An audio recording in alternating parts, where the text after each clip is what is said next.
What would you do if the person you just humiliated turned out to be the one person you needed to impress? In downtown Chicago, inside one of the city's most exclusive restaurants, a millionaire spent an entire evening mocking his waiter.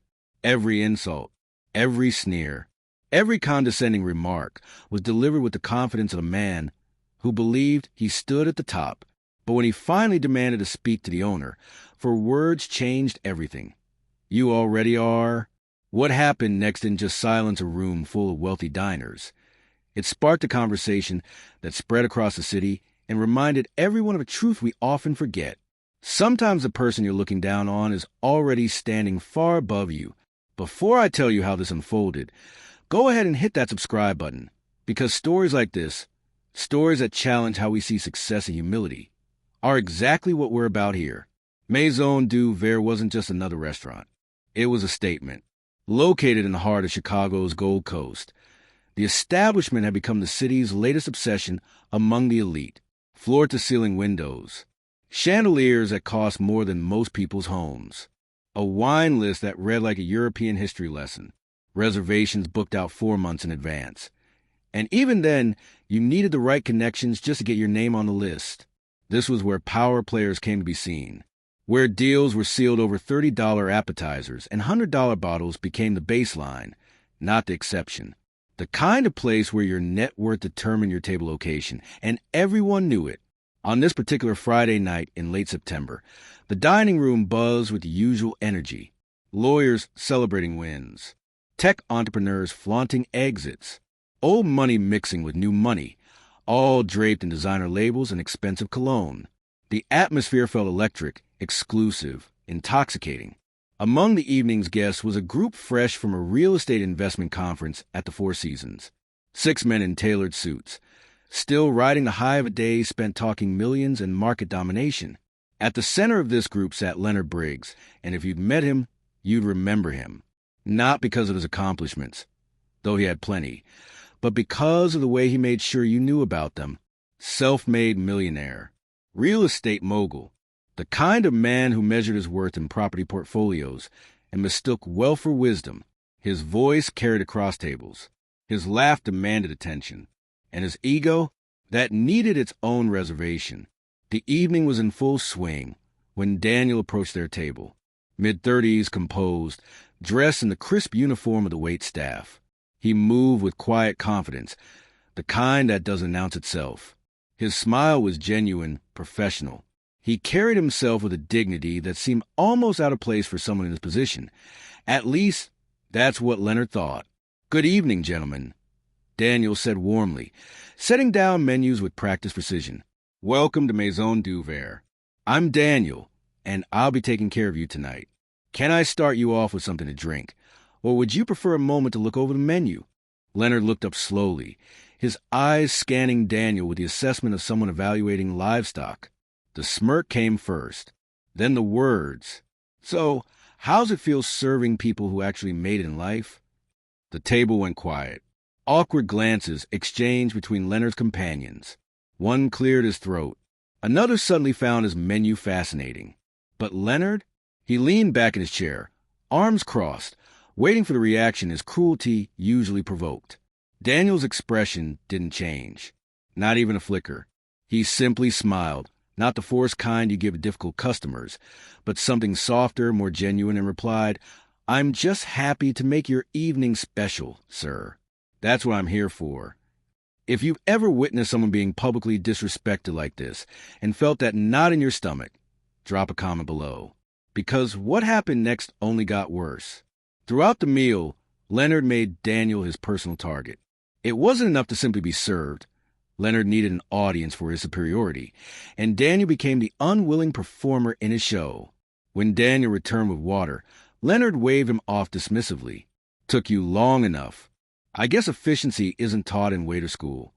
His table mates chuckled nervously, the kind of laughter that comes from discomfort rather than genuine amusement. Later, when Daniel suggested a wine pairing, a Bordeaux that complemented their steaks perfectly, Leonard scoffed loudly enough for neighboring tables to hear.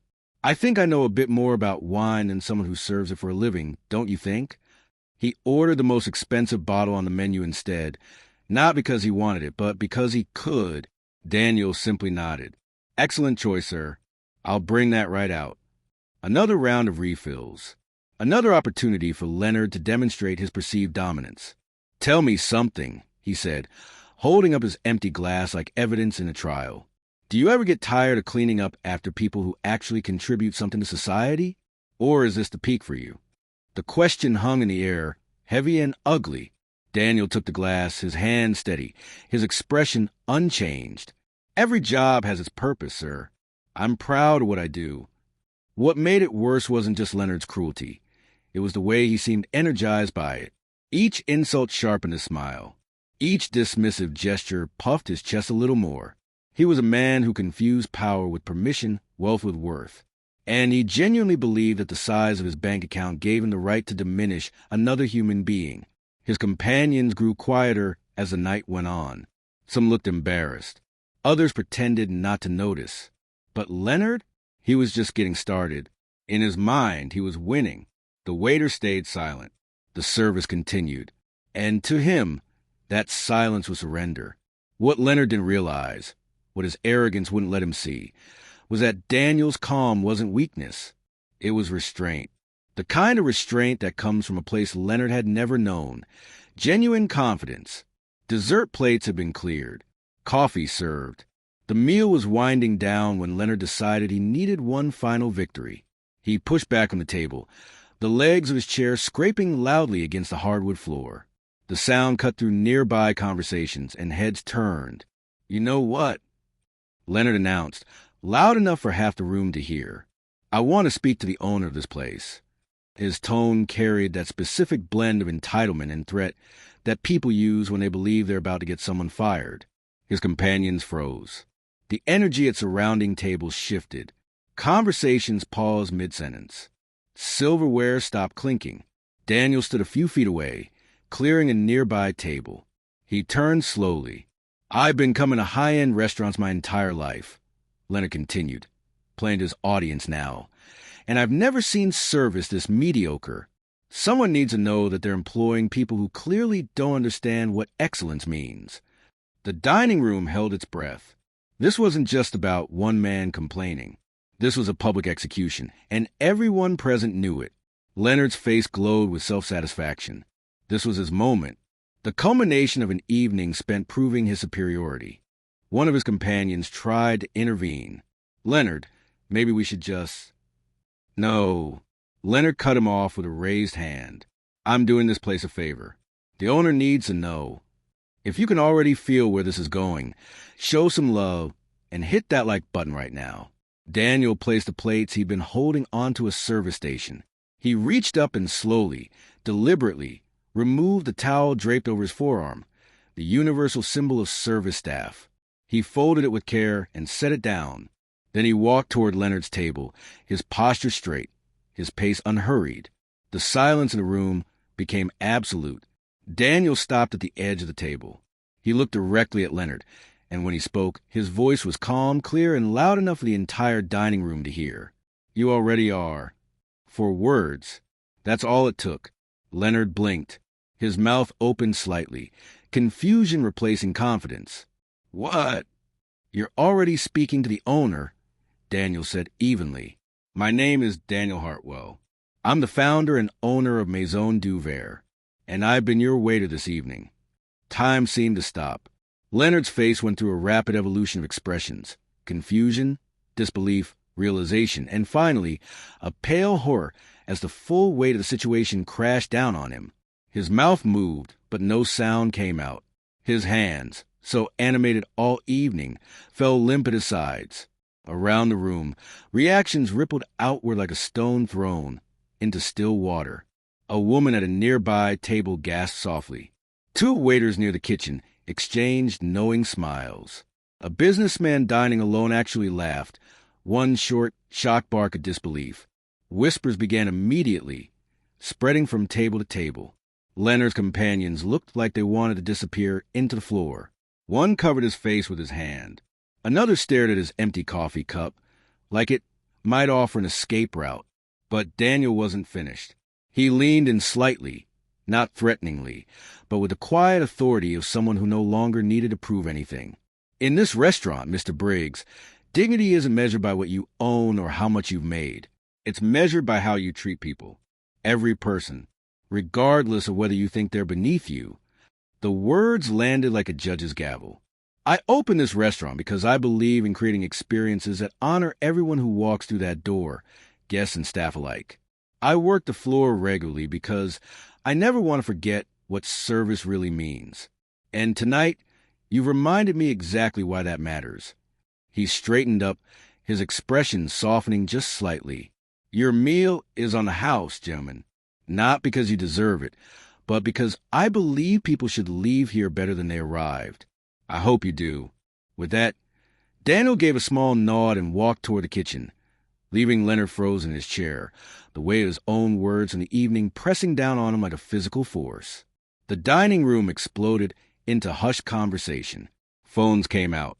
This moment, this perfect reversal of power and pride, was too good not to share.